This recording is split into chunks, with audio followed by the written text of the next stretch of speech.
akan dibangun satu proyek, ya kan? Itu harus pengawasan juga berapa harapnya. Kadang ada penduduk PNA 2 miliar, yang dibangun 500 juta.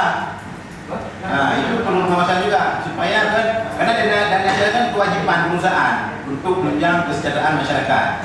Menurut dah hanya pengawasan beliau, gelap-gelapnya, banyak kan menjadi keuntungan juga. Nah, yang perlunya lagi yang itu dah yang dino itu ketua itu ada begitu juga kan, bah air mancur. Panduk penduduk pengen, pegat sesuai mana dengannya. Nah, yang perlu yang dia. Ada kontrak logis juga lah.